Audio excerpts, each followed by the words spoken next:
ದೊಡ್ಡ ಫ್ಯಾಮಿಲಿಯಿಂದ ಬಂದಿರೋರು ಅನ್ನೋ ಕಾರಣಕ್ಕೆ ಅನೇಕ ಜನ ಕೆಲಸದವರು ಅದ್ರ ಜೊತೆಗೆ ನಾಚಿಕೆ ಆಗೋದು ಅಂದ್ರೆ ಅವ್ರ ಅಪ್ಪನೂ ಅದೇ ಕೆಲಸ ಮಾಡ್ತಾ ಇದ್ರು. ಯಾವುದೇ ಕಾರಣಕ್ಕೂ ಅವನನ್ನ ಅನಾರಾಮಗೊಳಿಸಿ ಅವನು ಯಾವುದೇ ಕಾರಣಕ್ಕೂ ಚುನಾವಣೆಗೆ ಸ್ಪರ್ಧೆ ಅಲ್ಲ, ಅವನು ಏನೂ ಕೂಡ ಮಾಡದಿರಂತೆ ಮಾಡಬೇಕು. ಮಹಿಳೆ ಅಂತಂದ್ರೆ ದೇಶದ ಕಣ್ಣು ಅಂತ ಹೇಳ್ಕೊಂಡ್ಬಿಟ್ಟು ಇವ್ರು ಆ ಕಣ್ಣನ್ನೇ ಕೀಳಕ್ ನಿಂತು ಬಿಟ್ಟಿದ್ದಾರೆ. ಅಂತಹ ಅನೈತಿಕ ಕೆಲಸ ಆಗ್ತಾ ಇದೆ ಸಮಾಜದಲ್ಲಿ. ಮೋದಿ ಅವರಿಗೆ ಏನೋ ತಾಕತ್ತಿದ್ರೆ ಇವತ್ತು ಈ ದಿನವೇ JDS ಜೊತೆಗೆ ತಮ್ಮ ಸಂಬಂಧಗಳನ್ನ ಕಳ್ಕೊಳ್ಬೇಕು. ನಿಜವಾಗ್ಲೂ ನಾವು ಮಹಿಳೆಯರಾಗಿ ಒಬ್ಬ ಸಂತ್ರಸ್ತ ಮಹಿಳೆಯರ ಜೊತೆಗಿರೋದು ನಮ್ಮ ಕರ್ತವ್ಯ. ಹಾಸನದಲ್ಲಿ ಇರ್ತಾನೆ ವ್ಯಕ್ತಿ, ಏಕಾಏಕಿ ವೀಸಾ ಬರುತ್ತೆ, ಬೆಳಗಿನ ಜಾವ 3 ಗಂಟೆಗೆ ಎಸ್ಕೇಪ್ ಆಗ್ತಾನೆ ಅಂದ್ರೆ ಇವತ್ತು ಸಮಾಜದಲ್ಲಿ ನಾವು ನಮ್ಗಲ್ಲಪ್ಪ ಅಂತ ನಿಲ್ಬಾರ್ದು, ನಾಳೆ ಅದು ನಮ್ಮನೆ ಬಾಗಿಲು ತಟ್ಟುತ್ತೆ. ನಿಮ್ಮ ಮೊಬೈಲ್ಗೆ ಆ ವಿಡಿಯೋಗಳನ್ನ ಬಂದ್ರೆ ಆ ವಿಡಿಯೋಗಳನ್ನ ದಯವಿಟ್ಟು ನಮ್ಮ ಅಕ್ಕ ತಂಗಿಯಂದಿರದು ಆ ವಿಡಿಯೋಗಳನ್ನ ಮತ್ತೆ ಫಾರ್ವರ್ಡ್ ಮಾಡಬೇಡಿ. ಅವನೊಬ್ಬ ವಿಕೃತ ಕಾಮಿ ಅಂತಾನೆ ಅನಿಸುತ್ತೆ. ಮಾನಸಿಕವಾಗಿ ಹೆಣ್ಣಿನ ಬಗ್ಗೆ ಅವನು ಭೋಗದ ವಸ್ತು ಅಂತ ತಿಳ್ಕೊಂಡಿದ್ದಾನೆ. ಮೇಡಮ್, ನೀವು ಈಗ ಕೇಳಿದ್ರಿ ಮೋದಿಗೆ ಮತ್ತು ಅಮಿತ್ ಶಾಗೆ ಈ ವಿಚಾರ ಗೊತ್ತಿರಲಿಲ್ಲ ಪ್ರಜ್ವಲ್ ಬಗ್ಗೆ.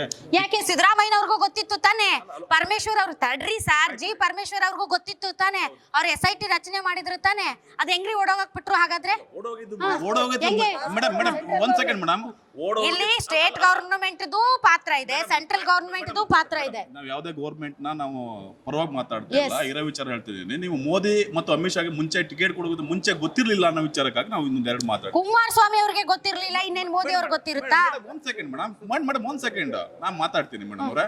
ಇದು ಪ್ರೀತಮ್ ಅವರು ನಿಮಗೆ ಮುಂಚೆ 1 ಇಯರ್ ಬ್ಯಾಕ್ ಅವರು ಅವ್ರ ಫ್ಯಾಮಿಲಿ ಬಗ್ಗೆ ಹೇಳಿದ್ರು, ದೇವರಾಜ್ ಗೌಡ್ರು ಹೇಳಿದ್ರು, ಅವ್ರ ಫ್ಯಾಮಿಲಿ ಬಗ್ಗೆ ಹೇಳಿದ್ರು, ರೇವಣ್ಣ ಬಗ್ಗೆ ಹೇಳಿದ್ರು, ಅವ್ರ ತಾಯಿ ಬಗ್ಗೆ ಹೇಳಿದ್ರು, ಯಾರು ಸೀರಿಯಸ್ ಆಗಿ ಅವ್ರ ತಾಳಿಲ್ಲ. ಕುಟುಂಬದ ಬಗ್ಗೆ ಹೇಳಿದ್ರು, ಓಪನ್ ಆಗಿ ಹೇಳಿದ್ರು. ಅವ್ರು ಹೇಳಿದ್ದು ಮಾಹಿತಿ ಸಹ ಅವರಿಗೆ ಬಿಜೆಪಿಯಲ್ಲಿ ಇದೆ ಅಂತ ಒಪ್ಕೊಂಡಿದ್ದಾರೆ. ನಮಗೆ ಇವರು ಪ್ರಜ್ವಲ್ ಅವರು ಗೆಲ್ಲಲ್ಲ, ಅವ್ರಿಗೆ ಸಮೀಕ್ಷೆ ಮಾಡಿದ ಅವ್ರು ಗೆಲ್ಲಲ್ಲ ಅಂತ ಗೊತ್ತಿತ್ತು, ಅವ್ರ ಮಾಹಿತಿನೂ ನಮ್ಮ ಬಗ್ಗೆ ಗೊತ್ತಿತ್ತು. ಅಮಿತ್ ಶಾ ಅವರೇ ಹೇಳಿಕೆ ಕೊಟ್ಟಿದ್ದಾರೆ ಮೇಡಮ್. ಹಾಗಾಗಿ ಈ ಬಿಜೆಪಿ ಅವ್ರಿಗೆ ಇಷ್ಟ ಇರಲಿಲ್ಲ ಪ್ರಜ್ವಲ್ ರೇವಣ್ಣ ಟಿಕೆಟ್ ಕೊಡೋದು. ಇಷ್ಟ ಇರಲಿಲ್ಲ ಅಂತಂದ್ರೆ ಇವು ಮೂಲ ಮಾಹಿತಿ ಗೊತ್ತಿತ್ತು ಅಂತ. ಮೂಲ ಮಾಹಿತಿ ಇವ್ನು ಇದೇ ತರ ಮಾಡಿಯಾನೆ, ಈ ತರ ವಿಡಿಯೋ ಇದೆ, ಈ ತರ ಹೆಣ್ಮಕ್ಳು ಚಟ ಇದೆ. ಸರ್ ಅದು ಹೆಂಗ ಸರ್ ಕಾನ್ಫಿಡೆನ್ಸ್ ಆತನಿಗೆ ಇಷ್ಟೆಲ್ಲ ಇದ್ರು ವಿಡಿಯೋಗಳು? ಯಾಕಂದ್ರೆ ದೇವರಾಜ ಗೌಡ್ರು ಬಹಳ ಸರಿ ಇದನ್ನ ಹೇಳ್ತಾ ಇದ್ರು, ಈ ತರ ವಿಡಿಯೋಗಳಿವೆ ಅಂತ. ಮತ್ತು ನಮಗೂ ಕೂಡ ಈ ತರ ಈಗ ಏನಾಗ್ಬಿಟ್ಟಿದೆ ಅಂದ್ರೆ ರಾಜಕೀಯ, ಅವ್ರದ್ದು ವಿಡಿಯೋ ಐತೆ, ಇವ್ರದ್ದು ವಿಡಿಯೋ ಐತೆ ಅಂತೇಳಿ ಅದು ಒಂಥರ ಬ್ಲಾಕ್ ಮೇಲ್ ಉದ್ಯೋಗ ಆಗ್ಬಿಟ್ಟಿದೆ. ಅದನ್ನ ಯಾರು ಸೀರಿಯಸ್ ಆಗಿ ತಗೊಳ್ಳಲ್ಲ. ಯಾಕೆಂದ್ರೆ ಇದು ಒಂಥರ ಹುಲಿ ಬಂತು ಹುಲಿ ಕತೆ, ನಿಂದೈತೆ ಅಂತ ಯಾರು ಸೀರಿಯಸ್ ತಗೊಳ್ಳಿಲ್ಲ. ಆದ್ರೆ ಆ ಮನುಷ್ಯನ ಕಾನ್ಫಿಡೆನ್ಸ್ ನೋಡಿ, ಇಷ್ಟೆಲ್ಲ ನಂದು ಕೊಳತು ನಾರ್ತಾ ಇದೆ, ನಾನು ಹೆಂಗಪ್ಪ ನಾನು ಎಲೆಕ್ಷನ್ ನಿಂತ್ಕೊಳ್ಬೇಕು ಅನ್ನೋ ಒಂದ್ ಸಣ್ಣ ಭಯ ಬೇಡವಾ ಸರ್ ಆ ಮನುಷ್ಯನ್ಗೆ? ಏನಾರು ತಾಕತ್ತಿದ್ರೆ, ಮೋದಿ ಅವರಿಗೆ ಏನಾರು ತಾಕತ್ತಿದ್ರೆ ಇವತ್ತು ಈ ದಿನವೇ JDS ಜೊತೆಗೆ ತಮ್ಮ ಸಂಬಂಧಗಳನ್ನ ಕಳ್ಕೊಳ್ಬೇಕು. ಮಹಿಳೆಯರಿಗೆ ಸಪೋರ್ಟ್ ಮಾಡೋದು ಅಲ್ಲ ಸರ್, ಅವ್ನು ಮಾಡಿದ್ದು ಕೆಲಸಕ್ಕೆ JDSಗೆ ಇವಾಗ ಕಾಂಗ್ರೆಸ್ ತಡ್ರಿ ಸರ್, ಕಾಂಗ್ರೆಸ್ ಪಾರ್ಟಿಯಲ್ಲಿ ಯಾರು ಏನು ತಪ್ಪೇ ಮಾಡಿಲ್ವಾ? ಕಾಂಗ್ರೆಸ್ ಪಾರ್ಟಿಯಲ್ಲಿ ಇರೋರು ಕಾರ್ಯಕರ್ತರು ಯಾವತ್ತು ಯಾವುದೇ ಒಂದು ಕ್ರಿಮಿನಲ್ ಆಕ್ಟಿವಿಟೀಸ್ ಅಲ್ಲಿ ಭಾಗವಹಿಸಿದ್ದಾರೆ ಅಂದ ಮಾತ್ರಕ್ಕೆ ನೀವು ಎಲ್ಲ ರಾಹುಲ್ ಗಾಂಧಿ ತಪ್ಪು ಅಂದ್ರೆ ಸುಮ್ಮನೆ ಇರ್ತೀರಾ? ಅಲ್ಲ ಮೇಡಮ್, ರಾಹುಲ್ ಗಾಂಧಿ ತಪ್ಪು ಅನ್ನೋದಲ್ಲ, ಈ ವಿಚಾರ ಮೇಡಮ್ ಕೇಳಿದ್ದು ಎಷ್ಟಂದ್ರೆ 2800 ಹೆಣ್ಣು ಮಕ್ಕಳು ಅಂತಂದ್ರೆ ನಮ್ದು ಎಲ್ಲಾ ಹೆಣ್ಣು ಮಕ್ಕಳ ಸಮಸ್ಯೆ ಇದು. ಇಂಥ ಸಮಸ್ಯೆಗಳು ಬಂದಾಗ ಮೋದಿ ಅವರು ಯೋಚನೆ ಮಾಡಬೇಕು, ಅವ್ರ ಜೊತೆ ನಾವು ಸಂಬಂಧಗಳು ಇಟ್ಕೋಬೇಕೋ ಬೇಡ ಅಂತೇಳಿ. ಅದನ್ನ ಸಂಬಂಧಗಳನ್ನ ಕಳ್ಸ್ಕೊಂಡ್ರೆ ಮಾತ್ರ ಅವ್ರಿಗೆ ಒಂದು ಬೆಲೆ ಸಿಗತ್ತೆ. ಆ ಕೆಲಸಗಳನ್ನ ಮೋದಿ ಅವ್ರು ಮಾಡ್ಬೇಕು ಅಂತ ನಮ್ಮ ಅನಿಸಿಕೆ. ಇಷ್ಟು ಕೇಂದ್ರ ಸರ್ಕಾರ ಇವಷ್ಟು ಆ್ಯಪ್ಗಳೇನಿದೆ, ಎಕ್ಸ್ ಇರ್ಬೋದು, ಟ್ವಿಟರ್ ಇರ್ಬೋದು, ಇನ್ಸ್ಟಾಗ್ರಾಮ್ ಇರ್ಬೋದು, ಅಥವಾ ವಾಟ್ಸಪ್ ಇರ್ಬೋದು, ಇಷ್ಟು ವೈರಲ್ ಆಗಕ್ಕೆ ಯಾಕೆ ಬಿಡ್ತಾ ಇದೆ? ಹಂಗಲ್ಲ ಸರ್, ವಾಟ್ಸಪ್ ಬ್ಯಾನ್ ಮಾಡ್ಬಿಡ್ತೀವಿ. ಈಗ ಎಷ್ಟೊಂದು ಆಪ್ಗಳನ್ನ ಒಂದ್ ನಿಮಿಷ ತಡಿ ಸರ್. ಅಲ್ಲ ಹೌದು, ಅದಕ್ಕೆ ಪೂರಕವಾಗಿ ಈಗ ಬಹಳಷ್ಟು ಆಪ್ಗಳನ್ನ ಬ್ಯಾನ್ ಮಾಡಿದ್ರು. ಉದಾಹರಣೆಗೆ ಈ ಪಬ್ಜಿ, ಅದು ಇದು, ಈ ಕೆಲವೊಂದು ಚೈನೀಸ್ ಆಪ್ಗಳನ್ನ ಬ್ಯಾನ್ ಮಾಡಿದ್ರು, ಹೌದಲ್ಲ ಸರ್? ಬ್ಯಾನ್ ಮಾಡಿ ಅವುಗಳನ್ನ ಯಾರು ಕೂಡ ಉಪಯೋಗಿಸ್ಕೊಳಕ್ ಆಗದೆ ಇರೋ ರೀತಿ ಮಾಡಿದ್ರು. ಅದೇ ರೀತಿ ಈ ತರ ವಿಡಿಯೋಗಳನ್ನ ಕಟ್ ಮಾಡಬಹುದಲ್ಲ ಸರ್? ಈಗ ನಾನು ಹೇಳ್ತಾ ಇರೋದು ಅದನ್ನೇ. ಇವ್ರಿಗೆ ವೀಸಾ ಹೇಗೆ ಕೊಟ್ಟರು, ಅದು ಹೇಗೆ ಮಾಡಿದ್ರು. ಈಗ ಅದಷ್ಟು ಚಾನಲ್ಗಳು ಏನಿದಾವೆ, ಆ್ಯಪ್ಗಳಿದೆ, ಅದಷ್ಟು ಆ್ಯಪ್ನಲ್ಲಿ ಅದು ಪ್ರಸಾರ ಆಗದಿದ್ದಂಗೆ ತಡಿಬೋದಿತ್ತಲ್ಲ. ಇಷ್ಟು ಈಗ 1 ವಾರ ಆದ್ರೂ ಯಾಕೆ ಸುಮ್ಮನಿದ್ದಾರೆ ಕೇಂದ್ರ ಸರ್ಕಾರದವರು? ಅದನ್ನೇ ನಾನು ಹೇಳ್ತಾ ಇದ್ದೀನಿ. INB ಮಿನಿಸ್ಟ್ರಿ ಇರ್ಬೋದು, ಹೋಮ್ ಮಿನಿಸ್ಟ್ರಿ ಇರ್ಬೋದು, ಕೇಂದ್ರ ಸರ್ಕಾರದ್ದು ಅವ್ರು ಮಾಡಬೇಕು. Correct sir. ಆಮೇಲೆ ಸರ್, ಕಾರಣನೇ ಕೇಂದ್ರ ಸರ್ಕಾರ ಅಂತ ನಾನು ಬೆಳಗ್ಗೆ ಒಂದು ಫೋಟೋ ನೋಡಿದೆ ಸರ್, ಯಾರೋ ನಂಗೆ ಹಿಂಗೆ ಕಳಿಸಿದ್ರು. ಬಿಕಾಸ್ ನಾನು ಕೂಡ ಒಬ್ಬ ನ್ಯೂಸ್ ಆಂಕರ್, ನನ್ನ ಕರಿಯರ್ ಅನ್ನ ನಾನು ಒಬ್ಬ ನ್ಯೂಸ್ ಆಂಕರ್ ಆಗಿ ಶುರು ಮಾಡಿದ್ದನು. ಬಹಳಷ್ಟು ಜನ ನ್ಯೂಸ್ ಆಂಕರ್ಸ್ ವಿಡಿಯೋ ಇದೆ ಅಂತ ನನಗೆ ಗೊತ್ತಿರುವಂತಹ ಮತ್ತು ಎಲ್ಲ ವಿಚಾರಗಳು ಚಿನ್ನದಂತ ಹೆಣ್ಮಕ್ಳು ಅವ್ರ ಫೋಟೋ ಹಾಕಿದ್ದಾರೆ. ಫೋಟೋ ಹಾಕಿ ಅವ್ರಿರ್ಬೋದಾ ಅಂತ. ಎಂಥ ಕುಲಗೆಟ್ಟವ್ರು ಇರ್ತಾರೆ ಮೇಡಮ್, ಎಂಥ ಕುಲಗೆಟ್ಟವ್ರು ಇರ್ತಾರೆ, ನೀಚರು. ಅಲ್ಲ, ಆ ಚಾನಲ್ನಲ್ಲಿ ಆ ಸುದ್ದಿಯನ್ನ ಪ್ರಸಾರ ಮಾಡಿಲ್ಲ, ಪ್ರಜ್ವಲ್ ರೇವಣ್ಣ ಅವರ ಸುದ್ದಿಯನ್ನ ಪ್ರಸಾರ ಮಾಡಿಲ್ಲ ಆ ಚಾನಲ್ನಲ್ಲಿ ಅನ್ನೋ ಒಂದು ಕಾರಣಕ್ಕೆ ಹಿಂದೆ ನಾನು ಕೆಲಸ ಮಾಡಿದ್ದಂಥ ಚಾನಲ್ಗಳು ಮತ್ತು ಆ ಚಾನಲ್ನಲ್ಲಿರುವಂಥ ಹೆಣ್ಮಕ್ಳ ಬಗ್ಗೆ ನಂಗೆ ಸಂಪೂರ್ಣ ನಂಬಿಕೆ ಇದೆ.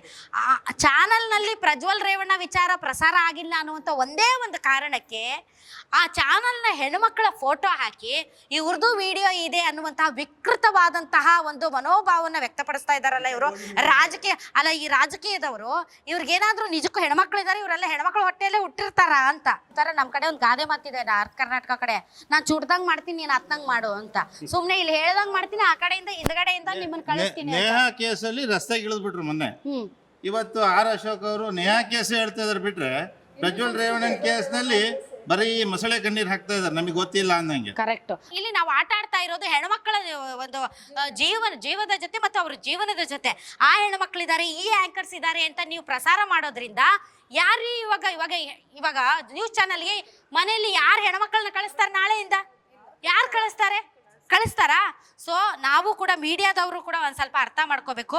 ಯಾವುದು ಸೂಕ್ಷ್ಮ ವಿಚಾರ, ಯಾವುದರಲ್ಲಿ ಎಷ್ಟು ಇನ್ವಾಲ್ವ್ ಆಗಬೇಕು, ಯಾವುದನ್ನ ಎಷ್ಟರ ಮಟ್ಟಿಗೆ ತೋರಿಸ್ಬೇಕು, ಯಾವ ರೀತಿ ಅಂತ ಸಮಾಜದಲ್ಲಿ ಒಂದು ಇಂತಹ ಅಟ್ಲೀಸ್ಟ್ ಹೆಣ್ಮಕ್ಳ ವಿಚಾರದಲ್ಲಾದ್ರೂ ನಾವು ಒಂದಿಷ್ಟು ಘನತೆ ಗೌರವ ಪ್ರದರ್ಶಿಸ್ಬೇಕಪ್ಪ ಮೀಡಿಯಾಗಳು. ಚಾನಲ್ ಅಲ್ಲಿ ಮೇಡಮ್ ಏನಾಗ್ತಾ ಇದೆ ಅಂದ್ರೆ, ಕೆಲವು ಚಾನಲ್ ಅಲ್ಲಿ ಏನಾಗ್ತಾ ಇದೆ ಅಂದ್ರೆ, ಯಾರೋ ಗಂಡ ಹೆಂಡತಿ ಜಗಳ ಮಾಡ್ಕೊಂಡಿರ್ತಾರೆ, ಏನು ನ್ಯೂಸ್ ಇಲ್ಲ ಬೆಳಗ್ಗೆಯಿಂದ ಸಂಜೆವರೆಗೂ. ಅದು ಮೊದಲಿತ್ತು ಸರ್, ಈಗ ಚೇಂಜ್ ಆಗಿದೆ. ಈಗ ಚೇಂಜ್ ಆಗಿದೆ. ಒಂದು ತಿಂಗಳು ಎಳೆದಾಡ್ತಾ ಇರ್ಬೇಕಿದ್ರೆ ಎಳೆದಾಡ್ಬೇಕು, ನಾನು ಹೇಳೋದು ಎಳೆದಾಡ್ಬೇಕು, ಅವ್ರಿಗೆ ಶಿಕ್ಷೆ ಆಗ್ಬೇಕು. ಶಿಕ್ಷೆ ಆಗೋವರೆಗೂ ಸೆಲೆಬ್ರಿಟಿಗಳನ್ನ ಇದ್ರ ಮಧ್ಯೆ ತರಬಾರ್ದು. Yes sir. ಸರ್ ಈಗ ಇವ್ರೊಂದು ಪಾಯಿಂಟ್ ಹೇಳಿ, 23ನೇ ತಾರೀಕು ಅವ್ರು ಕೇಸ್ ಕೊಟ್ರು, ಯಾರು ಯಶವಂತ್ ಗೌಡ ಅಂತ. 23 ಕೊಟ್ಟಾಗ್ಲೇ ಅಲರ್ಟ್ ಆದ ಯಾರು ಪ್ರಜ್ವಲ್. ಅವ್ನು ಫಾರನ್ ಹೋಗ್ಲಿಕ್ಕೆ ಇವ್ರು ಹೇಳ್ದಂಗೆ ಅದು ಓಟ್ ಹಾಕ್ಬಿಟ್ಟು ಚೆನ್ನಾಗಿ ಕೈ ತೋರಿಸ್ಬಿಟ್ಟು ಓಟ್ ಹಾಕಿದೀನಿ ಅಂತ ತೋರಿಸಿ ಅದ ನಂತರ 24 ಗಂಟೆ ಒಳಗೆ ಅವ್ರಿಗೆ ವೀಸಾ ಬರುತ್ತೆ ಮೇಡಮ್. ಒಂದು ದುಬೈಗೆ ಹೋಗ್ಲಿಕ್ಕೆ 20-30 ದಿವಸ ಬೇಕು ಒಂದು ವೀಸಾ ತೋರಿಸ್ಕೊಳ್ಳಿಕ್ಕೆ. ಅಂಥದ್ರಲ್ಲಿ 24 ಗಂಟೆ ಒಳಗೆ ವೀಸಾ ಬರುತ್ತೆ, ಇವನು ಜರ್ಮನಿ ಹೋಗಿ ಕೂರ್ತಾನೆ. ಅದು ಜರ್ಮನಿ, ಎಂತ ಆಶ್ಚರ್ಯ. ಯಾವ ಮೆಸೇಜ್ ಇಲ್ಲ, ಯಾವ ಇಂಟೆಲಿಜೆನ್ಸ್ ಇಲ್ವಾ? ಇನ್ನೊಂದು ಹೇಳ, ಇಲ್ಲಿ ಫಾರಿನ್ ಅಲ್ಲಿ ಮಕ್ಳು ಇರ್ತಾರೆ, ಈಗ ನಮ್ಮ ಮೇಡಮ್ ಮಕ್ಕಳು ಅಲ್ಲಿದ್ದಾರೆ. ನಾ ಹೇಳೋದು ಏನೋ ಅನಾಹುತ ಆಗುತ್ತೆ ಯಾರೋ ಮನೇಲಿ ಹಿರಿಕರಿಗೆ ಅಂದಾಗ ವೀಸಾ ಬೇಕು ಅಂದ್ರೆ ಅಲ್ಲಿ ಕೈ ಕಾಲು ಹಿಡಿಬೇಕು ವಿದೇಶಾಂಗ ಕಚೇರಿಗೆ ಹೋಗಿ. ನಿಮಗೆ ಗೊತ್ತಿರೋ ವಿಚಾರ. ಇವ್ರು ಮನೇಲಿ ಕೂತಿರ್ತಾರೆ, ಹಾಸನದಲ್ಲಿ ಇರ್ತಾನೆ ವ್ಯಕ್ತಿ, ಏಕಾಏಕಿ ವೀಸಾ ಬರುತ್ತೆ, ಬೆಳಗಿನ ಜಾವ 3 ಗಂಟೆಗೆ ಎಸ್ಕೇಪ್ ಆಗ್ತಾನೆ ಅಂದ್ರೆ ಸಂಪೂರ್ಣವಾಗಿ ಕೇಂದ್ರ ಸರ್ಕಾರ ಅವನಿಗೆ ಕೈವಾಡ ಅಲ್ಲ. ರಾಜ್ಯ ಸರ್ಕಾರ ಏನು ಕಡ್ಲೆಕಾಯಿ ತಿಂತಿತ್ತ ಕುತ್ಕೊಂಡು? ಪರಮೇಶ್ವರ್ ಅವರು ಸಿದ್ದರಾಮಯ್ಯನವರು ಕಡ್ಲೆಕಾಯಿ ತಿಂತಿದ್ರ ಮನೆಯಲ್ಲಿ? ಆಯ್ತು ಕೇಂದ್ರ ಸರ್ಕಾರ, ಆಯ್ತು ಸರ್ ಕೇಂದ್ರ ಸರ್ಕಾರ. ಈಗ ಜೀವನ ಹಾಳಾಗಿರೋದು ಯಾರ್ದು? ನಮ್ಮ ಕನ್ನಡಿಗ ಹೆಣ್ಮಕ್ಳದು, ನಮ್ಮ ಹೆಣ್ಮಕ್ಳದು, ನಮ್ಮನೆ ಹೆಣ್ಮಕ್ಳದು, ಬೇರೆ ಯಾರು ಅಲ್ಲ. ಅದು ನಿಮ್ಮ ಮನೇಲಿ ಇರ್ತಾ ಇರ್ಬೋದು, ನಮ್ಮ ಮನೇಲಿ ಇರ್ಬೋದು. ಆದ್ರೆ ಈ ನಾಡಿನ ಹೆಣ್ಮಕ್ಳು ಅವರು ನಮ್ಮವರೇ, ನಮ್ಮನೆ ಹೆಣ್ಮಕ್ಳೇ. ಸೊ ನಮ್ಮ ಕನ್ನಡಿಗ ಹೆಣ್ಮಕ್ಳ ಮಾನ ಮರ್ಯಾದೆ ಹರಾಜಾಗ್ತಾ ಇರೋದು ಬೀದಿಯಲ್ಲಿ ಪೆನ್ ಡ್ರೈವ್ಗಳನ್ನ ಹಾಕಿ. ಹಿಂಗ ಆಗ್ತಾ ಇದೆ. ಯಾವುದೇ ರಾಜ್ಯ ಸರ್ಕಾರಕ್ಕೆ ಗೊತ್ತಿರುತ್ತೆ ಸರ್, ಮೊದಲೇ ಅಬ್ಸ್ಕೊಂಡ್ ಮಾಡಿಸ್ತಾರೆ ಇವರು ಅಂತ. ಯಾಕಂದ್ರೆ ಸೆಂಟ್ರಲ್ ಅಲ್ಲಿ ಅವರಿಗೆ ಮೈತ್ರಿ ಇದೆ ಅಂತ. ಇವ್ರೇನ್ ಕಳ್ಳಕಾಯಿ ತಿಂತಿದ್ರಾ ಕುತ್ಕೊಂಡು ನಮ್ಮ ಗೃಹ ಸಚಿವರು ಮತ್ತೆ ಎಲ್ಲರೂ? ಮೇಡಮ್, ಪ್ರಜ್ವಲ್ ರೇವಣ್ಣನ ಈ ಪ್ರಪಂಚದಲ್ಲೇ ಉಳಿಸಬಾರ್ದು ಅಂತ ಹೀನಕೃತ್ಯ ಮಾಡಿದ್ದಾರೆ. ಕಾನೂನಿನ ಪ್ರಕಾರ ಏನ್ ಶಿಕ್ಷೆ ಇದೆಯೋ ಅದಾಗಬೇಕು. ಈ ನಮ್ಮ ಎಲ್ಲಾ ಸರ್ಕಾರಗಳು ಮತ್ತೆ ನ್ಯಾಯಾಂಗ ಗಲ್ಲು ಶಿಕ್ಷೆನೇ ಉಳಿಸ್ಬೇಕು. ಯಾಕಂದ್ರೆ ನಮ್ಮ ಅಕ್ಕ ತಂಗಿಯರು 3,000 ವಿಡಿಯೋ ಇದೆ ಅಂದ್ರೆ ನಮ್ಮ ಅಕ್ಕ ತಂಗಿಯರೇ ಅವರು. ನೇಹಾನ ಚುಚ್ಚಿ ಕೊಲೆ ಮಾಡಿದ್ನಲ್ಲ ಅವನು, ಯಾವನ ಕೋತಿ, ಅವ್ನ ಕೋತಿನೂ ಅನ್ಬಾರ್ದು ಅವನನ್ನ. ಅವ್ನು ಕಿತ್ತೋಗಿರೋನು. ಅವನ ವಿರುದ್ಧ ನಮ್ಗೆ ಎಷ್ಟು ಆಕ್ರೋಶ ಇದೆಯೋ, ನಮ್ಗೆ ಎಷ್ಟು ಆ ವಿಚಾರದಲ್ಲಿ ನಮ್ಗೆ ಕೋಪ ಇದೆಯೋ, ಅವನು ಒಂದು ಹೆಣ್ಮಗಳ ವಿಚಾರದಲ್ಲಿ ಈ ತರ ನಡ್ಕೊಂಡ. ಅವನು ಯಾವನ ಫಯ್ಯಾಜು, ಇವನೇನ್ರಿ ಇವನು 2,000 ಹೆಣ್ಮಕ್ಳು ಅವ್ರ ಗಂಡಂದ್ರು ಸಂಸಾರ ಮಾಡ್ತಾರೇನ್ರಿ? ನಾಳೆ ಅವ್ರ ಮಕ್ಕಳು ಅವ್ರ ಮುಖ ನೋಡ್ತಾರೇನ್ರಿ? ಆದ್ರೆ ಅದು ಬದಲಾಗ್ಬೇಕು ಅಂತ ನಾನು ಇವತ್ತು ಮಾಡ್ತಿರೋದು. ನಾವು ಅವರಿಗೆ ಸಪೋರ್ಟ್ ಮಾಡ್ಬೇಕು, ಅವ್ರ ಜೊತೆ ನಾವ್ ಇರ್ಬೇಕು. ಅವ್ರು ಯಾರಿದ್ದಾರೆ ಅವ್ರಿಗೆ ನಾವು ಬಲ ತುಂಬಬೇಕು. ನಿಮಗೆ ಸಮಾಜ ನಿಮ್ಮೊಂದಿಗಿದೆ ಅಂತ ಅವ್ರಿಗೆ ನಾವು ಧೈರ್ಯ ತುಂಬಿದಾಗ ಮಾತ್ರ ಅವ್ರ ಸಮಾಜದಲ್ಲಿ ಧೈರ್ಯವಾಗಿ ಬದುಕೋಕ್ ಸಾಧ್ಯ. ಕೊಲೆ ಮಾಡಿದವನಿಗೂ ಗಲ್ಲು ಶಿಕ್ಷೆ ಆಗ್ಬೇಕು, ಈ ಪ್ರಜ್ವಲ್ ರೇವಣ್ಣಗೂ ಗಲ್ಲು ಶಿಕ್ಷೆ ಆಗ್ಬೇಕು. ಎಲ್ಲಿ ಯಾವ ದೇಶದಲ್ಲಿ ಉಳ್ಕೊಳ್ಳೋಕೆ ಅವಕಾಶ ಕೊಡ್ಬಾರ್ದು. ಯಾಕಂದ್ರೆ ತೋರಿಸ್ಬೇಕು ಜರ್ಮನಿ ಅವರು ಹೀನಕೃತ್ಯ ಮಾಡಿದ್ದಾನೆ. ಅಲ್ಲಿಂದ ಇಲ್ಲಿಗೆ ಬಂದ್ರ. ಆಮೇಲೆ ವಿಶ್ವಗುರು ವಿಶ್ವದ ಯಾವ ದೇಶದಲ್ಲಾದ್ರೂ ಅವರಿಗೆ ಕೊಡಿಸ್ಬೋದು. ವಿಶ್ವಗುರು ಜರ್ಮನಿಯಿಂದನೂ ಒದ್ದೋಡಿಸ್ಬೋದು.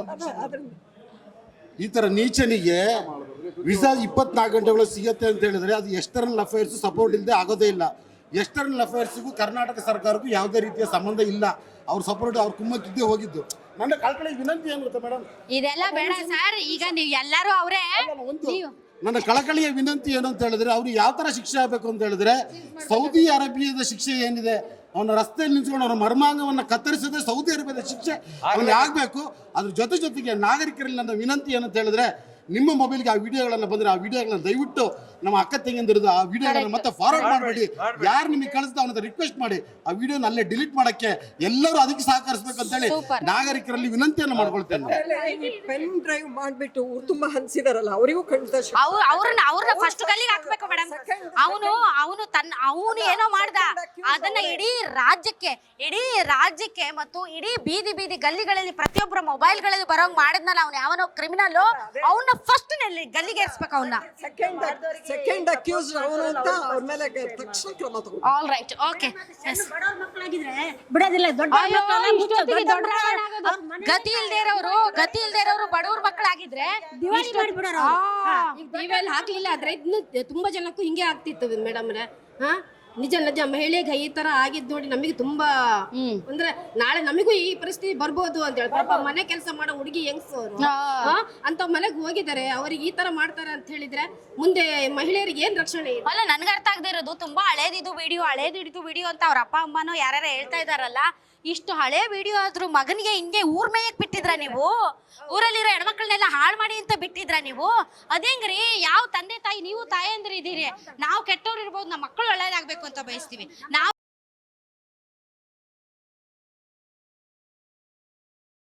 ಅಂತ ಬಯಸ್ತೀವಿ. ತಪ್ಪು ಮಾಡಿದ್ರೆ ತಿದ್ದುತ್ತೀವಿ, ತಪ್ಪು ಮಾಡಿದ್ರು ಕೂಡ ತಿದ್ದದೆ ಆತನನ್ನ ಈ ತರ ಮೆರವಣಿಗೆ ಮಾಡಿಸ್ಕೊಂಡ್ ಬಂದಿದ್ದೀರಲ್ಲ ನೀವು. ಅಸಹ್ಯದ ಪರಮಾವಧಿ. ಬಟ್ ಒಂದಂತೂ ಸತ್ಯ ವೀಕ್ಷಕರೇ, ಈತನನ್ನ ಸುಮ್ಮನೆ ಬಿಡಬಾರ್ದು. ಈತ ಹೆಂಗ್ರಿ ಹೋದ ಜರ್ಮನಿಗೆ? ಹೆಂಗ್ರಿ ರಾಜ್ಯ ಸರ್ಕಾರ ಅಲೋ ಮಾಡ್ತು?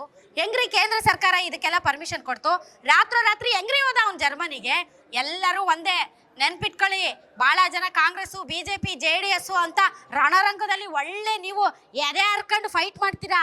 ಆದ್ರೆ ಇವರೆಲ್ಲರೂ ಒಳಗೊಳಗಡೆನೆ ಮಿಕ್ಸ್ ಆಗಿರ್ತಾರೆ. ಅವ್ರ ಮಕ್ಕಳನ್ನ ಇವ್ರು ಕಾಪಾಡ್ತಾರೆ, ಇವ್ರ ಮಕ್ಕಳನ್ನ ಅವ್ರು ಕಾಪಾಡ್ತಾರೆ.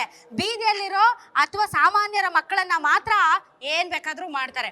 ಒಂದಂತೂ ಸತ್ಯ, ಅವನು ಎಷ್ಟು ತಪ್ಪಿತಸ್ತಾ ಇದ್ದಾನೋ ಅದನ್ನ ವಿಡಿಯೋ ಮಾಡಿ ಪೆನ್ ಡ್ರೈವ್ಗಳಲ್ಲಿ ಬೀದಿಗಳಲ್ಲಿ ಹಂಚಿರೋರು, ಮೊಬೈಲ್ಗಳಲ್ಲಿ ಹರಿಬಿಟ್ಟವರು ಕೂಡ ತಪ್ಪಿತಸ್ಥರು.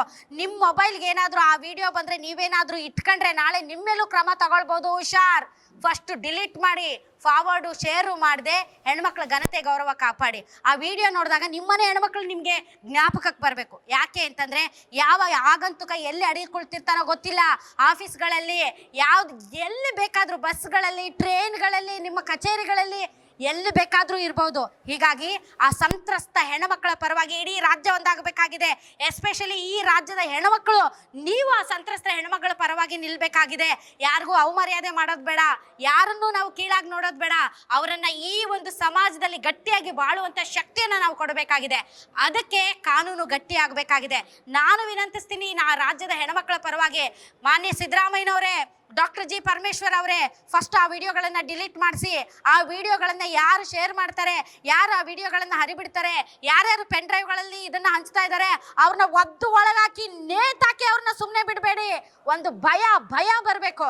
ಇಲ್ಲದೆ ಇದ್ರೆ ಹೆಣ್ಮಕ್ಳ ಜೀವನ ಜೊತೆ ಯಾರು ಬೇಕಾದ್ರೂ ಆಟ ಆಡ್ಕೋಬಹುದು. ಪ್ರಜ್ವಲ್ ಸೋಲಿಸ್ಬೇಕು ಅಂತ ಇನ್ನೊಂದು ರಾಜಕೀಯ ಪಕ್ಷ, ಇನ್ಯಾರನ್ನೋ ಗೆಲ್ಲಿಸ್ಬೇಕು ಅಂತ ಮತ್ತೊಂದು ರಾಜಕೀಯ ಪಕ್ಷ ಹೆಣ್ಮಕ್ಳ ವಿಡಿಯೋಗಳನ್ನ ಹಿಂಗೆ ಹರಿಬಿಡ್ತಾ ಇದ್ರೆ ಏನ್ರಿ ಇದು ಸಮಾಜ ಎಲ್ಲಿಗೆ ಹೋಗ್ತಾ ಇದೆ? ಹೆಣ್ಮಕ್ಳಿಗೊಂದು ಬೆಲೆ ಬೇಡವಾ? ಪಾಪ ಹೆಣ್ಮಕ್ಳು ಎಷ್ಟು ಒದ್ದಾಡ್ತಾ ಇರ್ತಾರೆ. ಹೆಂಗೆ ಇದೆಲ್ಲ ಹೊರಗಡೆ ಬಂದ್ರೆ ಏನಾಗುತ್ತೆ ಅಂತ ಏನೇನೋ ಯೋಚನೆ ಮಾಡ್ತಾ ಇರ್ತಾರೆ. ದಯವಿಟ್ಟು ಶಕ್ತಿ ತುಂಬೋಣ, ಅವ್ರಿಗೆ ಬಾಳೋದಕ್ಕೊಂದು ಅವಕಾಶ ಕೊಡೋಣ. ಆದ್ರೆ ಈ ಕ್ರಿಮಿ ಇದಾನಲ್ಲ, ಈತನನ್ನ ಸುಮ್ಮನೆ ಬಿಟ್ಟರೆ ಜನ ಸುಮ್ಮನಿದ್ದಾರೆ ಅನ್ಕೋಬೇಡಿ, ಕಾಯ್ತಾ ಇದ್ದಾರೆ. ಬೆಂಕಿ ಹತ್ತುತ್ತೋ ಆರಿಸ್ಕೊಳಕ್ ನಿಮ್ ಬುಡಕ್ ನೀರು ಇರಲ್ಲ, ನೆನ್ಪಿಟ್ಕೊಳ್ಳಿ. ಇದು ಇದರಿಂದ ವಿಶೇಷ. ಗ್ಯಾರಂಟಿ ನ್ಯೂಸ್, ಸುದ್ದಿ ಖಚಿತ, ನ್ಯಾಯ ನಿಶ್ಚಿತ.